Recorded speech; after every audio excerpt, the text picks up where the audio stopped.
शुभ सकाळ मित्रांनो. आणि आज आपण पुन्हा एकदा नवीन ऐतिहासिक ठिकाणाला भेट देणार आहोत. आणि ते ठिकाण म्हणजे तिकोना किल्ला. आणि हा तिकोना किल्ला पुणे जिल्ह्यात असून तो पवना लेक परिसरात आहे. हे बघा, तिकोना गडाविषयी माहिती दिलेली आहे. या गडाची उंची 3590 फूट आहे आणि चढाईस जवळजवळ 40 मिनिटं लागतात. आणि या ठिकाणी काय काय आहे त्याची सुद्धा माहिती दिलेली आहे. आणि इतिहास गडाचा काय आहे त्या इतिहासाची माहिती दिलेली आहे आपल्याला या बोर्डवर. आणि त्याच्याच बाजूला हा बोर्ड आहे, गडाचं पावित्र्य राखायला सांगितलंय. आणि गडाचे दरवाजे ते संध्याकाळी 5 वाजता बंद होतात. तर हे सगळ्यांनी लक्षात ठेवा. जर आपण इथं येत असाल तर संध्याकाळी 5च्या आत आपण खाली उतरलं पाहिजे. तिकोना गडावर जर आपल्याला यायचं असेल तर शक्यतो प्रायव्हेट गाडीनेच या, कारण भरपूर लांब आहे लोणावळ्यापासून. पुण्यापासून पाहिलं तर तिकोना गड हा 60 किलोमीटर आहे आणि मुंबईपासून 126 किलोमीटर आहे. आणि पवना धरणाच्या परिसरात हा किल्ला येतो. बघा, ठिकठिकाणी असे ॲरो केलेले आहेत. शक्यतो आपण जर आलात तर स्वच्छता राखा, गडाचं पावित्र्य जपा. पुढे आपल्याला पायऱ्या दिसतात. आणि या गडाचे नाव आहे ते तिकोना आहे. आणि याचं दुसरंच नाव आहे ते वितंडगड आहे, कारण हा त्रिकोणी आकाराचा आहे म्हणून या गडाचं नाव तिकोना असं. हे बघा, ठिकठिकाणी असे सोलर लॅम्प लावलेले आहेत. आणि आपल्याला या ठिकाणी आपत्कालीन नंबर पण दिलेला आहे लोणावळा ग्रामीण पोलीस स्टेशनचा. हे बघा, ते वरच्या टोकाला आपल्याला जायचं त्या बाले किल्ल्यावर. या किल्ल्याच्या पायथ्याचं गाव आहे ते तिकोना पेठ असून या किल्ल्याची चढाईची श्रेणी अगदी सोपी आहे. फक्त 40 मिनिटातच आपण सर करणार आहोत याला. आणि खालूनच आपल्याला या गडाची मजबूत स्थिती अशी आपल्याला दिसत आहे. पवन मावळात 4 किल्ले येतात: तुंग, तिकोना, लोहगड आणि विसापूर. शिवकाळात या किल्ल्यांना खूप महत्त्व. समोरच आपल्याला व्ही आकाराची घडी दिसते, त्या घडीतून आपल्याला जायचं आहे. आणि ठिकठिकाणी असे बेंच पण लावलेले आहेत बसण्यासाठी. रेलिंग पण केलेली आहे सुरक्षेसाठी. मोडकळीस आलेला पहिला बुरुज आपल्याला दिसत आहे. गडावरचा पहिला दरवाजा, त्यातून आता आपण प्रवेश करणार आहोत. आणि दरवाजाची स्थिती जर बघितली तर खूप मजबूत अशी आहे. हे बघा, बघू शकता, मजबूत आहे दरवाजा. आणि बघा, ही देवळी आहे आणि इकडून आपण जाणार आहोत. देवळी म्हणजे काय तर ह्या दरवाजाचे रक्षण करण्यासाठी, म्हणजे गडाचे रक्षण करण्यासाठी जे सैनिक असत किंवा जे द्वारपाल असत, जे बसत, त्यांच्यासाठी ही बनवलेली जागा आहे देवळी. त्यांना आराम करण्यासाठी ही जागा बनवलेली आहे. ते बघा, आतमध्ये पण त्याच्या असं भुयारा टाईप केलेलं आहे, बघू शकता तुम्ही.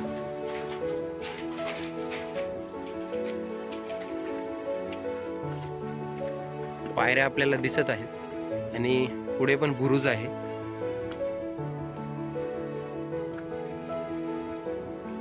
हा आहे वेताळ दरवाजा. आणि हे बघा, जुन्या काळी इथे दरवाजा असेल. आपल्याला त्याची चौकट सुद्धा दिसते, ही बघा.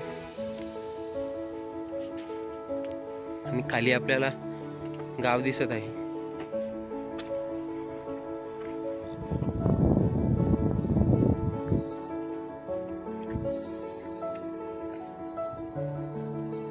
कारले, भाजे, बेडसे, भंडारा आणि शेलारवाडी या प्राचीन लेण्यांच्या सुरक्षिततेसाठी आणि प्राचीन बंदरांना घाटमाथ्याशी जोडणाऱ्या विविध अशा वाटा होत्या, त्यांवर लक्ष ठेवण्यासाठी तुंग, तिकोना, लोहगड, विसापूर असे महत्त्वाच्या किल्ल्यांची बांधणी करण्यात आली होती.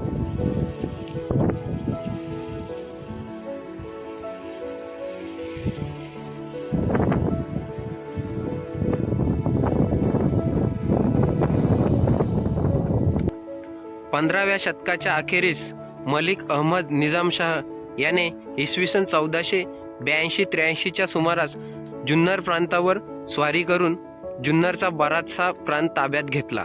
त्यानंतर त्याने लोहगड काबीज केला. नंतर त्याने आपला मोर्चा तुंग आणि तिकोना या गडांकडे वळविला. इसवी सन 1475 मलिक अहमद निजामशहाने हा किल्ला जिंकून निजामशाहीत आणला. इसवी सन 1657 शिवाजी महाराजांनी हा किल्ला परत स्वराज्यात आणला.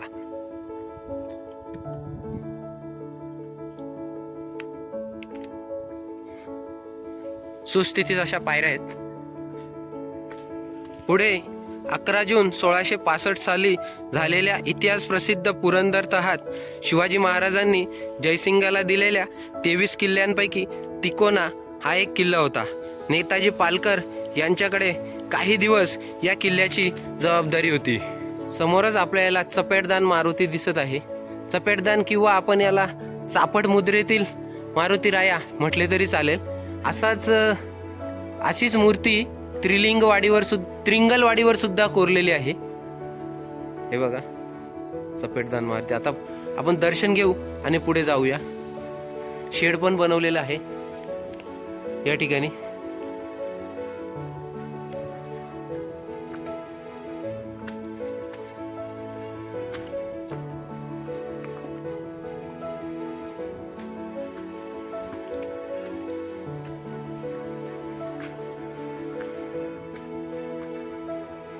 हे बघा आपण सोमवारी आल्यामुळे आपल्याला इथे नाश्त्याची सोय नाही, पण जर शनिवार रविवारी आले तर या इथे नाश्त्याची सोय होऊ शकते आपली.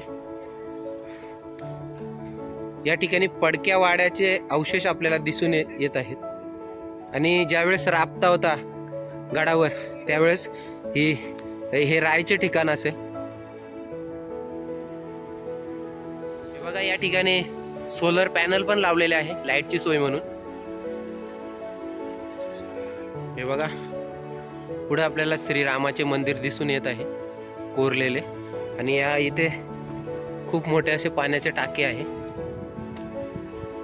आणि ते मंदिर आहे ना खांब टाक्यांवर उभे आहे.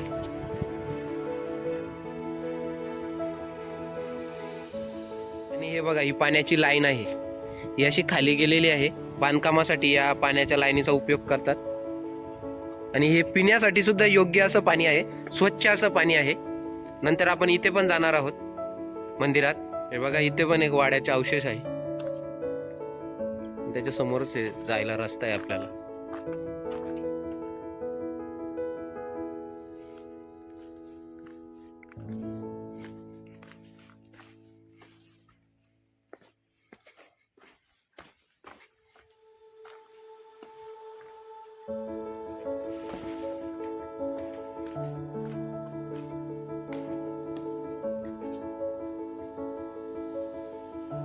कोरिवले नाहीत या ठिकाणी.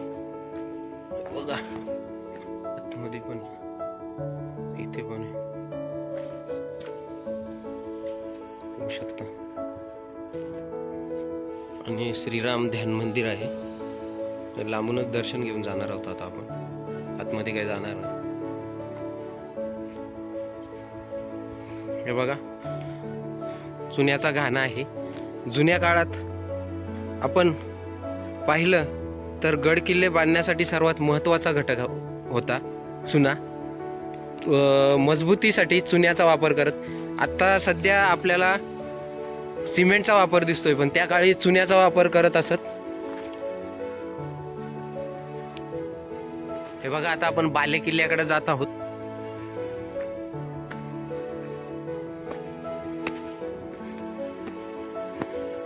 हे बघा 80 ते 85 डिग्रीच्या पायऱ्या आहेत.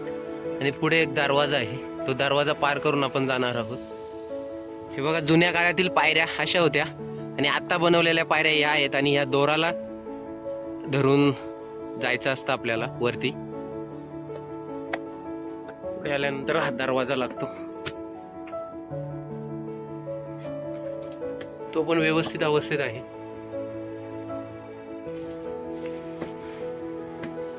आणि हे बघा ह्या इथे खांब टाका आहे. तो खांब आपल्याला दिसतच असेल. हे पाणी सुद्धा पिण्यायोग्य आहे, स्वच्छ आहे आणि वरती राहण्याची सोय आहे. पण सध्या तिथे जाण्याचा प्रयत्न करू नका, कारण जायला रस्ता नाहीये.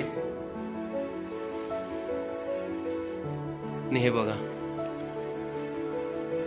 85 डिग्रीचा पॅच आहे हा पायऱ्या. मी वरती आपल्याला बुरुज दिसत आहेत.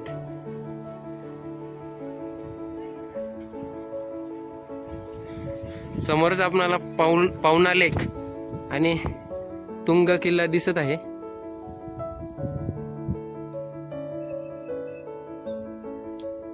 या बघा हा बाली किल्ला.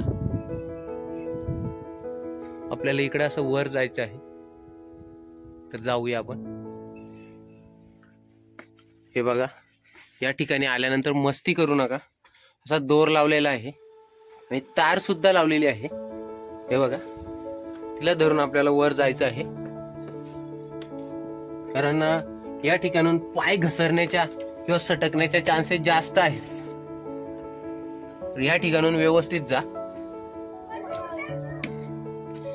हा बघा, इथे पण एक दरवाजा आहे आणि त्यानंतर हे बघा, या बुरुजावर अशा जंग्या बनवलेल्या आहेत.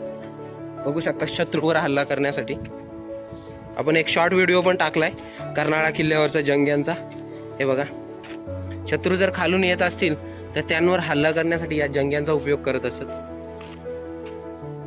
व्ह्यू बघा.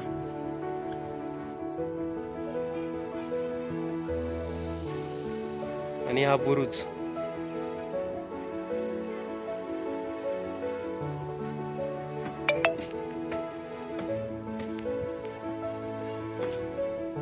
हे बघा, बुरुज आहेत वर, त्यांवर बनवलेल्या जंग्या. आणि जे हे बांधकाम दिसतंय बुरुजाचं, ते व्यवस्थित अवस्थेत आहे.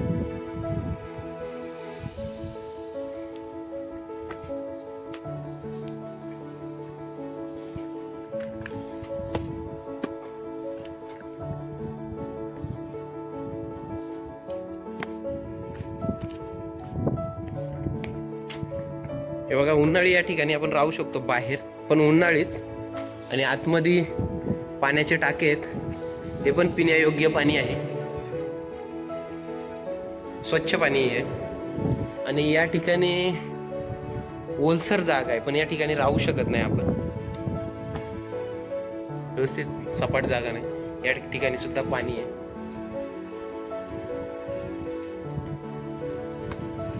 पुढे आल्यानंतर आपल्याला वितंडेश्वर महादेवाचं मंदिर दिसतंय.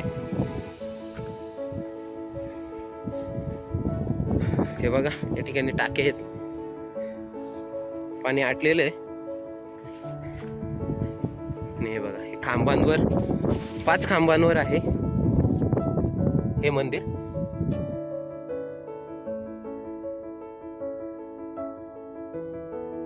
आणि शिवपिंड आहे, आणि आतमध्ये पण एक शिवपिंड आहे. तिचं आता आपण दर्शन घेणार आहोत.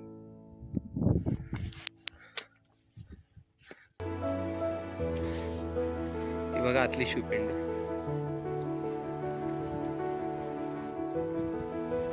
राजांचा भगवा फडकताना.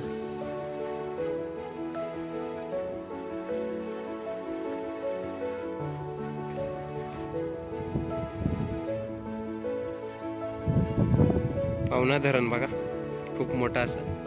आणि त्याच्या त्या साईडला तुंग किल्ला.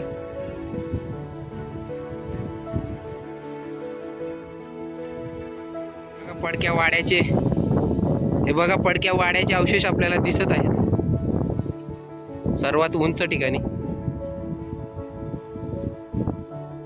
आणि जर ह्या ठिकाणून आपण बघितलं तर चारी बाजूच्या प्रदेशावर लक्ष देऊ शकतो.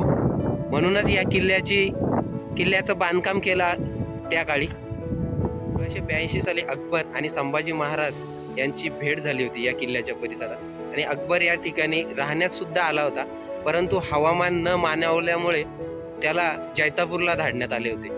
आणि हे बघा, सर्वात वरच्या ठिकाणी सुद्धा पाण्याचं एक टाका आहे, खूप मोठा. आणि त्याला उतरायला पायऱ्या सुद्धा आहेत. एक विहिरीसारखाच हे टाका आहे आणि खूप मोठ्या प्रमाणावर पाणी दिसतंय आपल्याला त्यामध्ये. आणि हा बघा, हा एक टोक आणि इकडचा एक टोक, असे 3 बुरुज आहेत. म्हणून हा त्रिकोणी आकाराचा किल्ला आहे, म्हणून याला तिकोना असे नाव पडलेले आहे. आता आपल्या परतीच्या प्रवासाला सुरुवात झालेली आहे. संपूर्ण किल्ला बघून झालेला आहे. फायनली आता आपला तिकोना किल्ला बघून आपण खाली उतरलेलो आहोत. तर आपला व्हिडिओ आवडल्यास आपणास लाईक करा, शेअर करा, सबस्क्राईब करा. सर्वात महत्त्वाची गोष्ट सबस्क्राईब करा. तर चला लवकरच भेटूया दुसऱ्या व्हिडिओमध्ये.